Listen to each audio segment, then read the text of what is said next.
Hello everyone, welcome to steno army. I hope आप अपनी preparation जो है वो बहुत अच्छे से कर रहे होगे। आप लोगों का गुजरात हाई कोर्ट का ग्रेड सेकंड का एग्जाम स्किल टेस्ट जो है अब होने वाला है। अभी आप लोगों का जो डिस्ट्रिक्ट कोर्ट का स्किल टेस्ट का रिजल्ट है वो आ चुका है। हमारी क्लास से 5 बच्चों का सिलेक्शन हुआ है, 120 और 100 WPM दोनों पर। अब हम लोगों का टारगेट है कि अब हम हाई कोर्ट की भी प्रिपरेशन अच्छे से करें। वो बच्चे भी एग्जाम देने वाले हैं, आप लोग भी एग्जाम देने वाले हैं। हमारा टारगेट है कि हम ज़्यादा से ज़्यादा सिलेक्शन लेकर के आए। अब इस वीडियो के अंदर हम क्या डिस्कस करने वाले हैं? इस वीडियो में हम डिस्कस करेंगे 3 मेन प्रॉब्लम। सबसे पहली प्रॉब्लम आप लोगों को होगी कि एग्जाम में मैटर किस टाइप का आता है। तो वो मेरे पास पहले का डेटा है, अभी ही डिस्ट्रिक्ट कोर्ट का एग्जाम हुआ है तो मेरे को पहले से पता है। जो बच्चों ने एग्जाम दिया था उनसे फीडबैक ले करके मेरे को इस चीज़ का आइडिया है कि किस टाइप का मैटर आ सकता है। दूसरा, अब मैटर मैं आपको बता भी दूं तो आप किससे कैसे उस मैटर को प्रिपेयर करोगे, कहाँ से प्रिपेयर करोगे, ये चीज़ें आपको आज हम वीडियो में बताने वाला हूँ। तो अब सबसे पहले शुरू करते हैं कि मैटर जो है वो किस टाइप का आता है। तो जैसा कि आप लोगों को पता है, अभी डिस्ट्रिक्ट कोर्ट का एग्जाम हुआ था, स्किल टेस्ट 3-4 महीने पुरानी ही बात है। अब उसी सेम पैटर्न पर आपका हाई कोर्ट का एग्जाम भी होगा, क्योंकि सेम ही बॉडी आपका एग्जाम करवाने वाली है तो सेम टाइप का ही मैटर देने के पूरे पूरे चांसेस हैं। तो अभी डिस्ट्रिक्ट कोर्ट में 100 और 120 WPM पे एग्जाम हुआ था और दोनों ही स्पीड्स पर आपका जो है लीगल मैटर आया था, और दोनों ही मैटर्स मतलब 4-4 मिनट के जो 2 मैटर्स आने, दोनों ही मैटर्स लीगल थे। अब बात यह है कि 120 WPM पे जो लीगल मैटर था वो स्लाइटली सिंपल था as compare to 100 WPM। 100 WPM पे थोड़ा सा डिफिकल्ट मैटर दिया था। उसका रीज़न ये भी हो सकता है कि जो बच्चे थे उन लोगों ने उस टाइप के केसेस की प्रिपरेशन ना करी हो, मतलब उस टाइप के मैटर्स, उस टाइप के लीगल केसेस की प्रिपरेशन नहीं करी हो, इसलिए उनको डिफिकल्ट लग रहा हो, या उनकी स्पीड 100 WPM की अच्छे से ना हो। तो ये प्रॉब्लम भी हो सकती है। तो 100 WPM पे आप ये मान के चलो आपके हाई कोर्ट के अंदर भी लीगल मैटर आने के पूरे पूरे चांसेस हैं। अब लीगल मैटर तो आपके पास मैंने आपको कह दिया कि आएगा। अब लीगल मैटर में कौन से लीगल मैटर आ सकते हैं, क्योंकि थाउजेंड्स ऑफ लीगल मैटर्स हो सकते हैं। हर टाइप के जो है लीगल मैटर आपको प्रिपेयर करने की ज़रूरत है। अभी आप कैसे करोगे, आपके पास तो कोई डेटा है नहीं। इसके लिए मैंने एक वीडियो शेयर किया था, ऊपर आई बटन पे आपको लिंक मिल रहा होगा। 171 टॉपिक्स शेयर किए थे, वो 171 टॉपिक्स आप कंप्लीट कर लोगे तो लीगल का सारा कोर्स आपका कंप्लीट हो जाएगा। एक बेसिक शॉर्ट एग्जांपल इस वीडियो में आपको मैं दिखाऊं तो स्क्रीन पे आपको दिख रहा होगा। यहाँ पर ये पीडीएफ शेयर कर रखी है, मैंने उस वीडियो में भी पूरा समझाया था। ये पीडीएफ में मैंने ऑलमोस्ट सारे केसेस डाल दिए हैं जिन केसेस के ऊपर मैटर आ सकता है। या फिर ये मान के चलो जो इंडिया के अंदर जितने केसेस होते हैं वो सारे केसेस मैंने डाल दिए।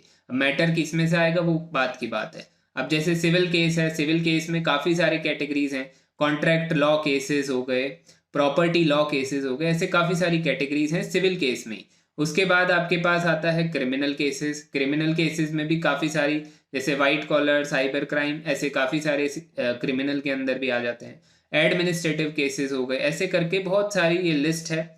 ये पूरी लिस्ट 16 केसेस की है। 16 मेन कैटेगरी, उसके अंदर सब कैटेगरीज हैं, उसके अंदर भी सब सब कैटेगरीज हैं। तो टोटल नंबर ऑफ केसेस जो है वो 171 बनते हैं।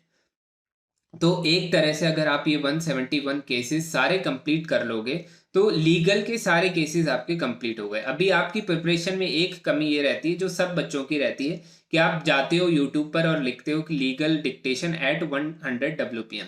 उसमें आप डेली डिक्टेशन लिखते रहते हो। 5 दिन आपने लीगल डिक्टेशन लिखा, आपको लग रहा है आप लीगल की प्रिपरेशन कर रहे हो, पर उसमें ये हो सकता है कि आप डेली प्रॉपर्टी वाले केसेस ही लिख रहे हो, जबकि आपके एग्जाम में कोई मर्डर से रिलेटेड केस के ऊपर मैटर आ गया तो आपको फिर लगेगा कि इसमें वर्ड्स अलग हैं। इसीलिए मैंने ये पूरा सिलेबस बनाया जिसमें सारे वर्ड्स कंप्लीट हो जाएं, सारे केसेस कंप्लीट हो जाएं, और आपको एग्जाम में ऐसा ना लगे कि ये जो मैटर है वो बाहर से आया है। इसलिए हम सारे मैटर्स की पूरी प्रिपरेशन जो है इस सिलेबस के अकॉर्डिंग करेंगे। इस सिलेबस के अकॉर्डिंग अगर आप प्रिपरेशन करोगे तो आपको एक कॉन्फिडेंस भी मिल जाएगा कि आपने एक पूरा सिलेबस कंप्लीट कर लिया है, इससे बाहर कुछ भी नहीं आएगा। तो आपको एक कॉन्फिडेंस रहेगा कि हाँ भैया अपनी प्रिपरेशन पूरी है। अब ये मैटर भी आपको कहाँ से मिलेंगे? सबसे पहला, इंटरनेट पे आप जाओ, बहुत सारी लीगल लॉ की वेबसाइट्स हैं, वहाँ पर आपको ये सारे केसेस मिलेंगे। बस आपको वहाँ ये सर्च में ये वर्ड डालना है और आपको वो केस का पूरा मैटर, बहुत सारे केसेस मिल जाएंगे, उसमें से कुछ भी आप सेलेक्ट करके पढ़ सकते हो, डिक्टेशन खुद की आवाज़ में रिकॉर्ड करके लिख सकते हो। दूसरा जो तरीका है वो एक छोटा सा हमारी क्लास का तरीका है कि आप हमारी क्लास भी ज्वाइन कर सकते हो। हम हमारी क्लास के अंदर भी इसी मैटर को, इसी सिलेबस को फॉलो करते हुए प्रिपरेशन करते हैं। ये लीगल मैटर की क्लास होती है 8:10 पर, जहाँ पर हम डिक्टेशन लिखते हैं अलग अलग स्पीड पे, 80, 100, 120। तो आपकी ये स्पीड भी कवर हो जाएगी। अब आपकी अगर मान लो स्पीड नहीं है, आपकी 80 WPM ही स्पीड है और आपको 100 पर 110 पे जाना है, तो स्पीड बिल्डिंग की क्लास भी हमारी अलग से होती है 7 बजे। उसके अंदर हम 80 WPM से 120 WPM तक के डिक्टेशन की प्रैक्टिस करते हैं। ये सिर्फ स्पीड बिल्डिंग क्लास ही होती है, इसको ना आपको पढ़ना है ना ट्रांसक्रिप्शन करना है। बेसिकली बस स्पीड बिल्डिंग आपकी हो जाए कि आपका कोई भी वर्ड ना छूटे किसी भी स्पीड के ऊपर, तो स्पीड बिल्डिंग क्लास भी आपकी हो जाती है और लीगल की अलग से आपकी क्लास है। इसके अलावा यहाँ पर आपको दिख रहा होगा हमारी वेबसाइट के ऊपर कोड का एक अलग से सेक्शन बना हुआ है, जिसमें बिगनर, इंटरमीडिएट और प्रो सेक्शन है। यहाँ से आप अपने डिक्टेशंस एक्सेस कर सकते हो। आप अगर 80 WPM के आसपास हो तो बिगनर में जाओगे, इंटरमीडिएट हो तो थोड़ा 100 WPM पे, और अगर 110 से ऊपर लिखते हो तो प्रो वाले सेक्शन में। तो यहाँ पे आपकी पूरी प्रिपरेशन हो जाती है, ठीक है। और इसके अलावा पुराने 500 से ज़्यादा डिक्टेशंस डले हुए हैं अलग अलग स्पीड पे, वो भी आप लिख सकते हो। तो ये पूरा मैटर आपको मैंने समझा दिया कि एग्जाम में किस टाइप का मैटर आ सकता है, सिलेबस क्या है वो भी बता दिया है, और साथ में प्रैक्टिस आप कहाँ से कर सकते हो वो भी आपको बता दिया है। अब आपके ऊपर है कि आपको इस की प्रिपरेशन कैसे करनी है। आपका एग्जाम जो है वो काफ़ी जल्दी हो जाएगा, उससे पहले हम कोशिश करेंगे कि सारा सिलेबस कंप्लीट करते हैं, जिससे आपको एग्जाम में दिक्कत ना आए। इसके अलावा आपको अभी भी कोई डाउट बच जाए, एग्जाम से रिलेटेड कोई क्वेश्चन रह जाए, वो आप कमेंट करके ज़रूर पूछना, मैं आपको उसका जवाब दूंगा, या फिर आप टेलीग्राम पर मुझसे पूछ सकते हो। और हाँ, अगर आपको ये PDF डाउनलोड करनी है ये सारे केसेस की, तो वो वीडियो मैंने आपको शेयर किया है, उसके अंदर जा करके भी आप देख सकते हो। अदरवाइज आप डायरेक्टली इस वीडियो के नीचे टेलीग्राम का लिंक है, उस लिंक पे क्लिक करोगे तो डायरेक्टली ये PDF पे आप पहुंच जाओगे, वहां से आप इसको डाउनलोड कर सकते हो। बाकी वेबसाइट आप विजिट ज़रूर करिए, यहाँ पर आपको डेमो मिलता है 1 दिन का आप डेमो लेोगे तो आपको ट्रांसक्रिप्शन और हमारी क्लास में एंट्री मिलेगी, वो आप ज़रूर अटेम्प्ट करके देखिए। इसके अलावा बाकी चीज़ों के लिए आप मुझे कमेंट और मैसेज करके पूछ सकते हैं। तब तक के लिए सभी को बेस्ट ऑफ लक।